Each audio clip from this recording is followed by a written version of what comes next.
Muungano wa makanisa ya Pentecostal tawi la kanda ya Pwani wameitaka serikali kupitia Wizara ya Afya na Usalama wa Ndani kuondoa vigezo vilivyowekwa katika kuingia nyumba za ibada kwa sababu mikutano ya hadhara ya kisiasa imeonekana kutotii vigezo hivyo.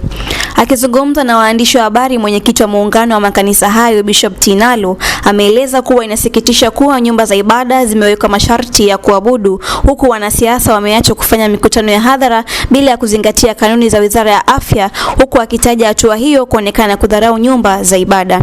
We want to warn our leaders, and wherever they are, if you are going to watch this press release and you are a political leader, we are speaking to you.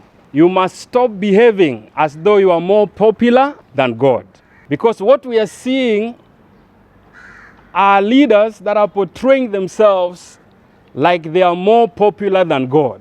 That is why they can address thousands of people on top of their vehicles without masks, without social distancing, and they are telling the church to have masks, observe social distancing, and they are telling the church you cannot meet as the usual numbers. Now we ask ourselves, who is more important between the politician and God that people should gather around to celebrate and to praise? Should we gather around politicians in big numbers to celebrate and applaud them, or should we gather around God to praise and exalt Him? That is why we are saying the trend that the politicians are taking is dangerous. The church must be allowed to meet, worship, exalt God, lift up God, give God His rightful place. It seems like the Ministry of Health officials are blind and dumb to what politicians do. They only get their voices when ordinary Kenyans are not having masks. But when it is politicians, they are blind and they are dumb. They cannot talk. So we also want to tell the Ministry of Health officials, if you cannot address the politicians and you cannot warn them for what they are doing, then stop warning us as well. Give us the numbers that we don't know where you get them from, but don't tell us, don't do this, because we are not the problem. The problem is the politicians themselves. Bishop Nalo aonya kuwa viongozi wa makanisa hayo hawatakubali kushiriki kwenye siasa za BBI wala zile za naibu rais maarufu kama hasla hadi pale nyumba za ibada zitakapotambulika na kupewa heshima yake.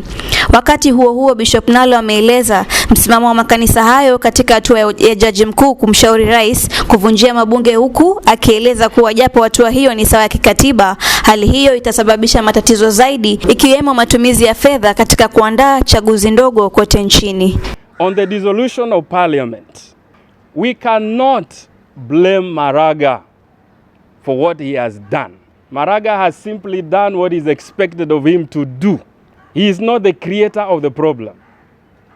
The creator of the problem is the past parliament and the current parliament. However, even though Maraga has done what is expected of him to do, what we are doing as a result of that advice is creating more problems, trying to solve one problem. Because we ask ourselves, yes, we dissolve the parliament today. Then we have over 300 plus by-elections to be done. Where is the money?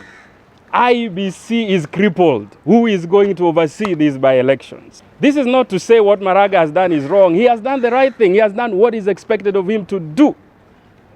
Because the law is clear. When people petition for him, the next thing he's supposed to do is advise. That is exactly what he has done.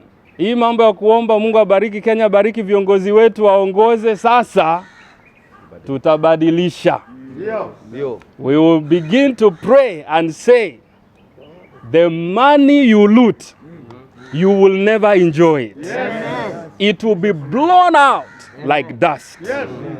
To the people of this country, please, throng the churches, throng religious places, achana na politicians.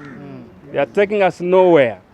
And we do not want this idea of politicians speaking to us about reggae, Hustler Nation. We will not listen to reggae. We will not listen to the Hustler Nation slogans if you do not want to listen to us. Yes. And if you do not want to help this country to be a better country. Yeah. And even if you get those crowds, we will pray that those crowds will amount to nothing. Amen. You will have them, but at the end they will never help you. They will not translate to votes. Nikiripotia Al Shifaa TV, jina langu ni Esther Nzuma.